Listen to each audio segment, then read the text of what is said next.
नए जमाने की नई करेंसी है क्रिप्टो।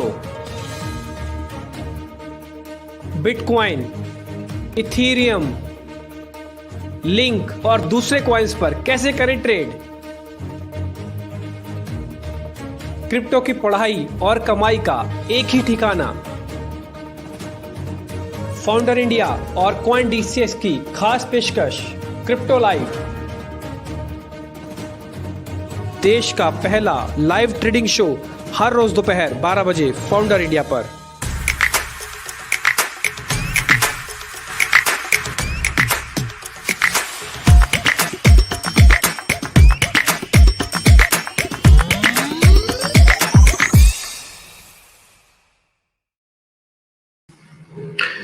तो आज जतिन ढिमला हमारे साथ होंगे जिनसे हम करेंगे बातचीत, लेकिन ठीक उससे पहले एक काम हम और करते हैं। आज जरा वापस से अपनी स्क्रीन को शेयर कर देता हूँ। मार्केट के अंदर जो हम आपके सामने बात कर रहे हैं कि थोड़ा साइडवेज है, आपको थोड़ा रुक के ट्रेड करना चाहिए, क्लियरली विजिबल भी हो रहा है। मैंने अपनी स्क्रीन को शेयर किया हुआ है। जरा मैं आपको बीटीसी इथेरियम के बारे में एक बार बता देता हूँ, फिर जतिन भी मेरे साथ कनेक्ट हो जाएंगे, फिर उनसे भी हम जरा करेंगे बातचीत। जतिन इनफैक्ट मेरे साथ कनेक्ट हो भी चुके हैं। जतिन शुक्रिया फिर से आज समय देने के लिए। मैं अभी आपके पास आ रहा हूँ और सभी लेवल्स आपसे मैं वापस से पता करता हूँ कि इनको क्या करना चाहिए। जब तक इन बिटवीन एक बार हम इथेरियम के चार्ट, बीडीसी के चार्ट, इन दोनों के चार्ट एक बार देख लेते हैं, क्योंकि दोनों मेन कॉइन्स हैं। आज हम कुछ ऑल्ट कॉइन्स के चार्ट पर भी हम चर्चा करने वाले हैं, तो आज बने रहेगा। आज का सेशन बहुत इंटरेस्टिंग होने वाला है और आई होप कि आज वापिस एक आपको राय अच्छी मिल जाएगी। अब आते हैं इसी चीज पे, हम जो बीटीसी का चार्ट इस समय देख पा रहे हैं, ये कुछ बहुत बड़ा हमने कुछ वैसा नहीं कुछ किया। इसके अंदर सिर्फ हमने एक डेली चार्ट ड्रॉ किया हुआ है। मैं एक काम करता हूँ, इसको जरा फुल स्क्रीन कर देता हूँ ताकि इसको आप अच्छे से देख पाए। ये हमने फिबोनाची लगाई हुई है करीब करीब 15 लाख से, क्योंकि ये दिवाली के आसपास के लेवल्स थे और उसके बाद से हमको ऐसा लगा कि भी एक बार यहाँ पे हम देख लेते हैं। तो 15 लाख से लेके करीब 32 लाख तक का जो टोटल रनअप है, इसके अंदर एक स्मार्ट पुल बैक आया था बीटीसी के अंदर। उसको अपने अपने हाई और देन अपने लो, इसको हमने टेरिटरी को क्रिएट किया। फिबोनाची लगी हुई है 50 दिन का, एक जो 50% है उसके हिसाब से 23 लाख, 38% के हिसाब से करीब 25 लाख यानी कि 26 लाख, 23% करीब करीब 28 लाख था। तो ऑलरेडी हमने जो 28% वाली लेवल्स है उसको हमने ब्रेक कर दिया। ब्रेक क्या किया मतलब उसको हमने, उसके नीचे हम ट्रेड कर रहे हैं। वो 28,31,000 है। तो मेरे लिए दो इंपॉर्टेंट लेवल है, 28,000 31,000 करीब करीब, यानी कि 28,000 50,000, 28,50,000। आप इसमें 10,000 का ना फ्रैक्चर इसको मत काउंट कीजिएगा, आप मोटा मोटी रफ आइडिया समझ लीजिएगा, क्योंकि कई बार क्या होता है कि 10-15 हजार तो इसमें काउंट भी नहीं होंगे। लाख रुपए में, लाखों में इसकी वैल्यू है। जैसे मैं आपके लिए अगर मैं इसमें ड्रॉ करूं तो मेरे लिए करीब 28,40,000, ठीक, यही मेरा एक पॉइंट है जहां पे मैं शायद फिर से मेक ब्रेक वाले लेवल पे आ जाऊंगा। मैं आपको कैसे बता रहा हूँ, किस वजह से बता रहा हूँ, जरा ये भी देख लीजिएगा। ये हमने डेली चार्ट पे एक ट्रायंगल को ड्रॉ किया था। अब क्या इसकी जगह वैल्यू भी उस हिसाब से नहीं रही है। मैं एक काम आपके लिए और कर देता हूँ, एक ट्रायंगल को जो डाउनवर्ड स्लोपिंग है, हम एक बार उसको ड्रॉ करते हैं। यहाँ पे ये 2 डाउनवर्ड स्लोपिंग से हमने अभी तक ड्रॉ की है, और ये मेरा एक बेस है जिसमें विक को अपना एक बेस मानता हूँ। फिर से देखिएगा हम इसको किस तरह से कैलकुलेट कर रहे हैं सारी चीजों को। ये मेरा पहले का है जिस लेवल्स पे हम थे, लेकिन मैंने एक डाउनवर्ड स्लोपिंग अपने ऊपर एंड से ली हुई है, जो कि काफी तक लॉन्ग टर्म बताता है। मैं क्यों अपने लेवल्स को ये 28,40,000 की बात बोल रहा हूँ, क्योंकि मेरा जो प्रीवियस डाउनवर्ड स्लोपिंग है, एक तो उसका मेक ब्रेक और इसका भी मेक ब्रेक ऑलमोस्ट वहीं आ रहा है। ये देखिए मैंने आपके सामने ड्रॉ किया है, मैंने कोई आगे पीछे कुछ नहीं किया इसके अंदर, आपके सबको सामने ही है। ये एक शॉर्ट टर्म स्लोपिंग था जो कि डाउनवर्ड स्लोपिंग है, क्योंकि पार नहीं हो रहा, रेजिस्टेंस आ रहे हैं, नीचे जा रहा है, एक सपोर्ट एरिया के आसपास आ गया। वो सपोर्ट एरिया मेरे प्रीवियस चैनल का भी लो है, और मेरी नई सपोर्ट एरिया को भी मैं उसको काउंट करता हूँ, जो मेरा विक के साथ बना हुआ है। वो करीब 26,83,000 या मैं मोटा मोटी 27 लाख बोल देता हूँ, चलो उसको, ठीक। तो मेरे लिए मेक ब्रेक लेवल जो होगा वो वापस से 28,40,000 होगा, in both the cases, in short term और इन लॉन्ग टर्म ट्रेंड के हिसाब से। क्योंकि मेरे को अगर इस विक का पूरे का फायदा उठाना है तब भी मेरे को 28,40,000 लाना पड़ेगा, और अगर मेरे को शॉर्ट टर्म मोमेंटम लेना है तब भी 28,40,000 लाना पड़ेगा। मेरी दिक्कत तब बढ़ेगी जब मैं इस अपने 26 साढ़े 26 लाख वाले लेवल्स को तोड़ दूंगा। तो हालांकि उस पर मेरे पास अभी भी एक सपोर्ट रहेंगे, एक 61 डे का एक्सपोनेंशियल मूविंग एवरेज का सपोर्ट है, तो हालांकि वो थोड़ा डीप है।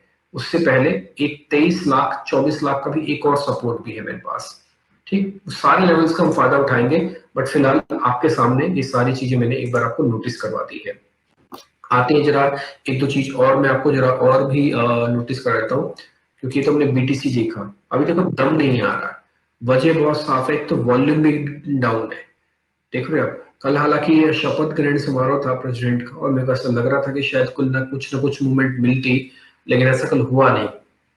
तो जब बाइडेन साहब आ चुके हैं, लेकिन अब देखते हैं वो क्या बोलते हैं और अभी और क्या कहते हैं, क्योंकि यूएस एक बहुत बड़ा मार्केट है, यूरोपियन मार्केट से बहुत बड़ी मार्केट है, इंडियन कंपैरेटिवली बहुत छोटा मार्केट है इन करेंसीज के हिसाब से, इसलिए ज्यादातर वो यूएसडीटी में ही देखते हैं। तो अगर आप यूएसडीटी में बीटीसी को देखना चाहें तो उसको भी देख सकते हैं, बट क्योंकि आपकी सहूलियत के लिए मैंने आईएनआर में इसको मैं देख लेता हूँ। ठीक, अब आते हैं एक और पॉइंट पे।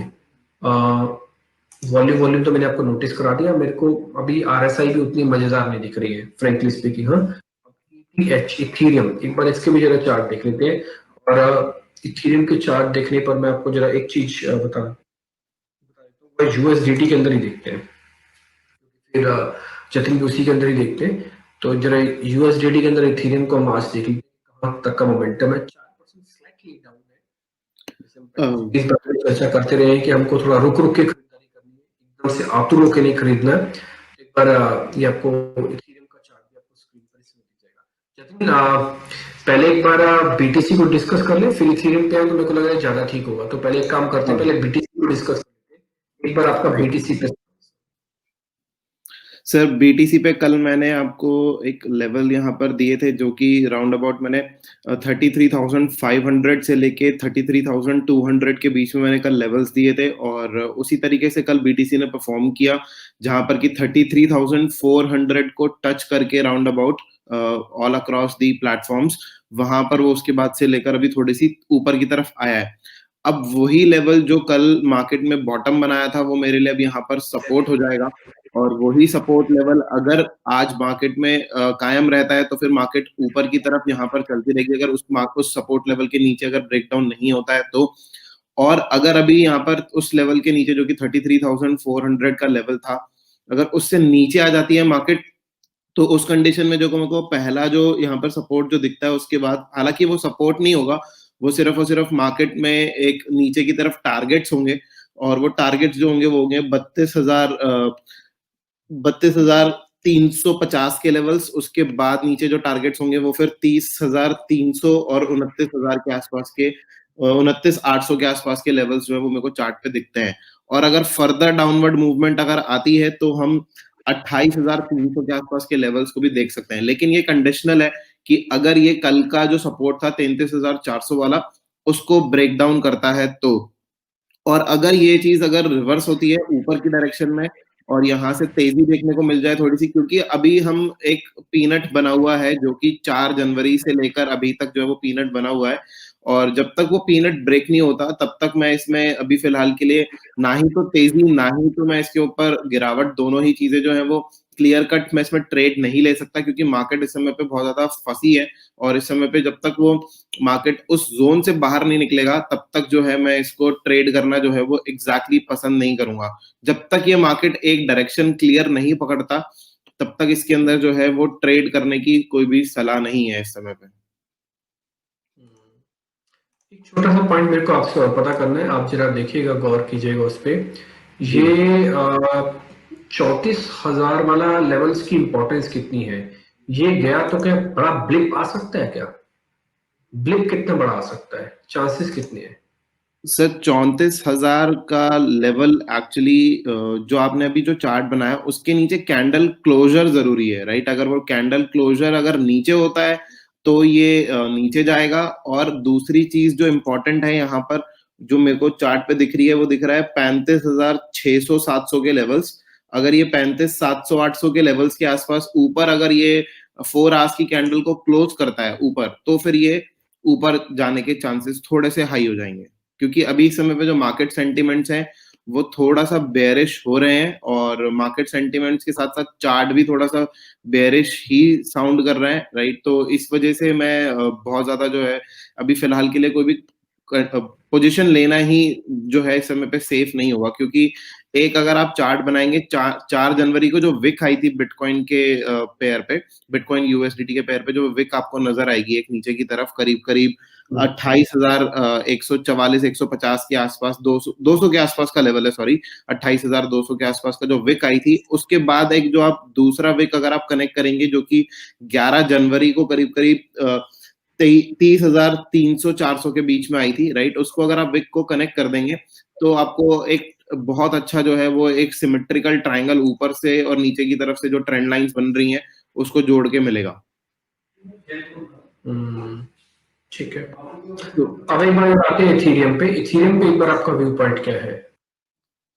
इथेरियम पे मेरे लिए बहुत ज्यादा जरूरी है कि वो 1230 के लेवल्स को ब्रेक ना करे नीचे। अगर वो 1230 को अगर वो ब्रेक करता है तो फिर हमको और डाउनवर्ड मूवमेंट जो देखने को मिलेगी, जो कि कल जो था वो 1235 के आसपास, 1235-36 के आसपास के लेवल्स थे जहां पर कि इथेरियम ने सपोर्ट लिया काफी अच्छा, और एक ट्रेंड लाइन भी थी वहां पर, तो उसी की वजह से वहां पर सपोर्ट भी देखने को मिला। अभी उसी ट्रेंड लाइन के ऊपर ही अगर ये सपोर्ट बना रहता है तो हम लोग जो है इसको कंटिन्यू कर सकते हैं राइड को, लेकिन अगर ये यहाँ से अगर 1230 के लेवल्स के नीचे अगर आ जाए तो यहाँ से शॉर्ट की सलाह रहेगी। ठीक है, इंटरेस्टिंग। क्योंकि एक और चीज यहाँ पर देखने को मिल रही है जो कि थोड़ा सा जो है वो डाइसी सिचुएशन बन रहा है यहाँ पे, वो है कि अगर हम 4 घंटे के चार्ट को अगर हम देखें तो 4 घंटे के चार्ट पे इसने एक लोअर हाई प्रिंट किया है, मतलब कि जो हाई था वो पिछले वाले हाई से नीचे था जो आज जो बना है यहाँ पे, और उसी वजह से ही मैं इस समय पे थोड़ा सा ये सोचूंगा कि लॉन्ग लेने से पहले तो ऑफ कोर्स सोचूंगा, लेकिन शॉर्ट लेने से पहले भी एक बारी सोचना जरूरी है कि किन लेवल्स को वो ब्रेक डाउन कर रहा है। तो एक्चुअली थोड़ा मेक ब्रेक वाले लेवल्स आ जाके रुक जाते हैं तो उसके बाद आपको थोड़ा आइडिया नहीं लग पाता कि भी इस समय करें क्या। थोड़ा मेरे को लगता है उस समय one of the best strategy होती है जस्ट लीव इट, छोड़ देना चाहिए उस समय मार्केट को, और उस समय उससे लड़ना नहीं चाहिए मार्केट को। First settle down the thing, 10 सारी सेटल हो जाए, देन एक बार एंट्री करनी चाहिए, क्योंकि अगर आप मार्केट्स में लड़ेंगे तो मेरे को लगता है फिर शायद दिक्कत हो जाती है, क्योंकि आफ्टर ऑल जीतना मार्केट में ही है। तो ना ही इथेरियम ना ही बीटीसी, इन दोनों के साथ लड़ने के लिए अपने लेवल्स के साथ आप खड़े रहो। नहीं होगा ज्यादा से ज्यादा यही तो होगा कि हमने लेवल्स लगा रखे थे, मार्को नहीं मिला, नहीं बस ठीक है, नहीं मिला तो कोई बात नहीं। हमने अगर लड़ाई करके आप उस लेवल पे तो फाइनली आप मान के चलो हारोगे आप ही, राइट? तो ये लेवल्स के साथ लड़ना मेरे को लगता है कि कोई समझदारी नहीं है। हाँ, और हमको इंपल्सिव ट्रेडर भी नहीं बनना। ये इंपल्सिव ट्रेड का मेरे को लगता है कि जो समय था इथेरियम और बीटीसी का काफी हद तक थोड़ा सा निकल गया है, एक फेज तो निकल ही गया है। मैं इस मामले में कोई गुरेज नहीं करूंगा कि जो बीटीसी के अंदर तेजी आई है, जिन्होंने नहीं खरीदे थे उनको ये बात अपने ना दिमाग में अच्छी तरह से बिठा लेनी चाहिए कि आप एक राउंड की तेजी छोड़ चुके हो बीटीसी के अंदर। अगर आप ये नहीं बिठा रहे हो तो फिर आपको इरिटेशन रहेगी और आप फिर ये कह रहे हो कि भाई नीचे आ जाए, नीचे आ जाए, नीचे आ जाए। भले आ जाएगा नीचे, वो एक अलग बात है, लेकिन एक राउंड का मोमेंटम आप गवा चुके हो बीटीसी के अंदर, और इसी तरह से इथेरियम के अंदर भी। ऑल्ट कॉइन्स के अंदर भी कुछ ज्यादा बड़ा मूवमेंट से आए, बहुत से ऑल्ट कॉइन्स अभी भी ऐसे लेवल्स पे खड़े हैं जहाँ पे वो बिल्कुल पीनट्स के हैं, बट फिर भी इथेरियम और बिटकॉइन जो कि करीब 65% ऑफ द टोटल पोर्टफोलियो का होना ही चाहिए, इनफैक्ट मैं बोलूंगा मोर देन 65% होना चाहिए, इन दोनों के फर्स्ट राउंड ऑफ तेजी गवा चुके हो आप। तो जिनका पैसा बना हुआ उनके लिए ऑल टुगेदर अलग तरीका है देखने का, और जो लोग पहली बार मार्केट्स में आ रहे हैं उनको ऑल टुगेदर अलग तरीके से आना चाहिए। उनको उन लोगों को बिल्कुल कॉपी नहीं करना चाहिए जिन्होंने थोड़े दिन पहले तक बिटकॉइन में ट्रेड कर रहे थे, क्योंकि वो पैसा बना के बैठे हैं। और दूसरा, वो उस लेवल से शायद बीटीसी को होल्ड करके बैठे हैं जिस लेवल पे आप कल्पना भी नहीं कर पाएंगे। तो एक चीज हमेशा डाइवर्जन रखें कि आप जो नए खिलाड़ी इस समय मार्केट के अंदर आ रहे हैं उनका एक ही रास्ता है, वो है एसआईपी, और वो भी हल्का हाथ। कोशिश करेंगे एसआईपी के अंदर आए, कोशिश करेंगे कम वॉल्यूम लेके आए, जोर से ना मार्केट के अंदर कूदे, मार्केट से लेवल्स की फाइट ना करें, वेट फॉर द लेवल्स। हो सकता है आपके लेवल्स आ जाए, ज्यादा से ज्यादा क्या होगा, एक कैचअप रैली छूट जाएगी। एक यूफोरिया होता है किसी भी फाइनेंशियल मार्केट्स के अंदर, यूफोरिया क्रिएट होता है, और यूफोरिया में जो ट्रैप होता है वो टिपिकली लास्ट में रिटेलर्स ही होता है। तो मैं इसमें थोड़ा सा बोलूंगा कि एक बार थोड़ा सा संभल कर और रुक कर ट्रेड करेंगे तो ज्यादा अच्छा रहेगा। जतिन, इसमें अगर आप कुछ राय या आपकी कोई सजेशन होगी तो एक बार वो भी आप दीजिए प्लीज। सर बिल्कुल, यहाँ पर मैं यही चीज ही कहूंगा कि एग्जैक्ट सेम वर्डिंग्स जो आपने अभी कही, कि यहाँ पर अगर हम एक आराम से अगर हम ट्रेड करेंगे जहां पर हमको एक कंफर्मेशन के साथ ट्रेड मिलेगा तो वो ज्यादा बेटर रहेगा, इंस्टेड ऑफ कि हम हाइस पे जाके उसको बाय करें और हाइस पे जाके उसको होल्ड करने की कोशिश करें। तो वो जो चीज है वो हमारे लिए थोड़ा सा जो है नेगेटिव हो जाएगा, क्योंकि आखिरी में जैसे आपने बोला कि रिटेलर्स ही टारगेट होते हैं मार्केट के लिए, क्योंकि हर कोई इस बारी जो बिटकॉइन की रैली जो आई थी, जो सितंबर से के बाद जो हमको देखने को मिली है, वो एकदम ऐसी रैली थी, वहां पर हर कोई अपने आप को लेफ्ट ओवर समझ रहा था कि नहीं मेरे से तो हाथ से बिटकॉइन जो है वो निकल गया। हालांकि बहुत बड़े बड़े वेल्स थे, उन्होंने भी ये चीज शायद डिसीजन लिया है कि जहां पे कि अपने बिटकॉइंस को जो है वो बेचा उन्होंने ऐसे लेवल्स पे जहां से कि मार्केट को वो लोग एक्सपेक्ट कर रहे थे नीचे लाने के लिए। तो ऑफ कोर्स यहाँ पर एक सेलिंग प्रेशर भी देखने को मिल सकता है। कोई बहुत बड़ी बात नहीं है कि हम लोग यहाँ पे बिटकॉइन में करीब करीब 24-25 हजार के जो लेवल्स हैं वो हमको देखने को मिल जाए, 24,500 तक के लेवल्स जो है वो देखने को मिल जाए। तो ये जो लेवल्स होंगे वहां से हमको एक बाइंग जो है वो स्टार्ट करनी चाहिए। 24,500 के आसपास के लेवल्स थे, लेकिन अभी इस पॉइंट पे अगर मार्केट अगर खड़ा है तो यहाँ पर तो बिल्कुल भी एकदम से जंप इन करने की जो सजेशन है वो नहीं है। ठीक है, एकदम से जंप नहीं करना चाहिए। खैर मैं भी इसके फेवर में हूँ। एक बार आपका इथेरियम पे भी व्यू पॉइंट चाहता हूँ मैं। मेरे को इथेरियम अगर 3 इंस्टॉलमेंट्स में लेनी है जतिन, तो वो 3 जी, इंस्टॉलमेंट्स क्या होंगी और क्या कैसे कैसे मैं ट्रेड करूँ उसके अंदर? जो मेरे को लेवल्स दिखते हैं आते हुए, राइट, वो मेरे को दिखता है कि 640 के लेवल्स तक भी मार्केट आ सकता है, 640-50 तक भी मार्केट आ सकता है। तो अगर मेरे को अगर नीचे अगर बाइंग करनी है तो आज का सबसे पहले आजकल में एक बारी हमको थोड़ा सा वॉच कर कर ये देखना चाहिए कि क्या ये 1230 के ऊपर सस्टेन कर रहा है या नहीं। अगर 1230 के नीचे जाता है मार्केट तो उस कंडीशन में मेरे को थोड़ा सा वेट करके फिर उसके बाद 1000 के नीचे जो है वो पोजीशंस देखने को शायद मिलेंगी। मैं इसके लिए यहाँ पर अभी सोचता हूँ। और अगर यहाँ से हमको 1230 के ऊपर अगर हमको मिलता है डेली कैंडल क्लोजर, और डेली कैंडल अगर नीचे 1230 के नीचे, या फिर कैंडल नीचे नहीं जाता एक बार के लिए, प्राइस अगर 1230 के नीचे नहीं जाता है, तो फिर मैं इसको धीरे धीरे करके इसी रेंज के अंदर ही जहां पर अभी ये चल रहा है 1300 के आसपास, वही 1300 के आसपास की जो है एवरेज बाइंग जो हम कर सकते हैं। लेकिन आज का सेशन बहुत ज्यादा इंपॉर्टेंट रहेगा और उस चीज के लिए एक बारी के लिए 1230 के लेवल्स को वॉच करना जो है वो बहुत ज्यादा जरूरी है कि वो ब्रेकडाउन अगर हुआ तो मार्केट काफी तेजी से नीचे आएगा और हमको हो सकता है कि 640 650 के लेवल्स भी हमको वहां पर देखने को मिल जाए, और हो सकता है कि उसके भी फर्दर डाउन भी हमको एक विक जो है वो देखने को मिल जाए। ठीक है, अब मैं आता हूँ कुछ ऑल्ट कॉइन्स पे, क्योंकि ये इथेरियम बीटीसी ऑलमोस्ट हम काफी हद तक बता चुके हैं। इसको बार बार बोलना चर्निंग, उसमें फालतू की चीज चर्निंग हो रही है, लेकिन इंपॉर्टेंट है कुछ ऑल्ट कॉइन्स के अंदर। एक एक करके ऑल्ट कॉइन्स पे आते हैं। 2-4 ऑल्ट कॉइन्स मेरे को जरा पता करनी है। पहला जो बहुत ही फेमस ऑल्ट कॉइन है BNB, एलसी बोथ। BNB पे आता हूँ। BNB को आप USDT में ही देखते होंगे, उसी में ही राइट, देखिए सर। राइट सर, BNB बिल्कुल। का USDT में हम देखते हैं, चार्ट आपकी स्क्रीन पे $30 का करीब करीब ये चल रहा है। एक बार इस पे व्यू पॉइंट आपका चाहिए, इसमें सर बीएनबी का जो मेन जो एक्चुअली जो सपोर्ट एरिया है वो है 35 से लेके 40 के बीच में, और अभी अगर हम देख रहे हैं तो 41 के आसपास, 41.50 अपने सपोर्ट लेवल के आसपास ही खड़ा है। और एक जो मेरे हिसाब से जो यहाँ पर जो ट्रेड लेना चाहिए वो यहाँ पर क्लियर कट ये चीज तो हम कह सकते हैं कि आज का जो डेली कैंडल है, जो आज का जो भी जो कैंडल जो बन रहा है वो थोड़ा सा बेयरिश जरूर दिख रहा है, राइट। और वहां पे फिलहाल के लिए नीचे की तरफ अपने ट्रेंड लाइन के आसपास जो है वो ट्रेड कर रहा है। अगर हम डेली कैंडल को अगर हम देखेंगे, डेली कैंडल अभी जहां पर सपोर्ट लेकर जहां से बाउंस किया है, और इसी इसी सपोर्ट को जहां पर अभी ये सपोर्ट लिया है, इसी सपोर्ट को ही इसको यहाँ पर रुकना चाहिए। और अगर ये यहाँ से रुकता है तो ये फर्दर हाईज और बना सकता है, जो कि मेरे को इस चार्ट को देखने के बाद जो फील आ रहा है। और एक चीज जो थोड़ी सी इंपॉर्टेंट है, इस सपोर्ट पे रुकना इसीलिए इंपॉर्टेंट है कि अगर हम देखेंगे डेली चार्ट के ऊपर तो एक बेयरिश डाइवर्जेंस बनते हुए नजर आएंगे हमको RSI और MACD के ऊपर। तो अगर हम MACD और RSI को अगर हम लगाएंगे तो वहां पे बेयरिश डाइवर्जन्स हैं, और इसी वजह से ही मैं इस सपोर्ट के लिए बात कर रहा हूँ कि इस सपोर्ट को होल्ड करना बहुत ज्यादा जरूरी है। अगर ये सपोर्ट ब्रेकडाउन अगर होता है तो हमको वापस से 35 के लेवल्स के आसपास जो है वो देखने को मिल सकता है। 34-35 के बीच में जो है वो आता हुआ देखते हुए मैं यहाँ पे देखता हूँ कि आ सकता है वो यहाँ पे लेवल। ठीक है, इंटरेस्टिंग। अच्छा, एक BNB तो मैंने पता कर लिया, एक और मेरे को जो पता करना है वो करना है रिपल। आपकी XRP रिकमेंडेशन?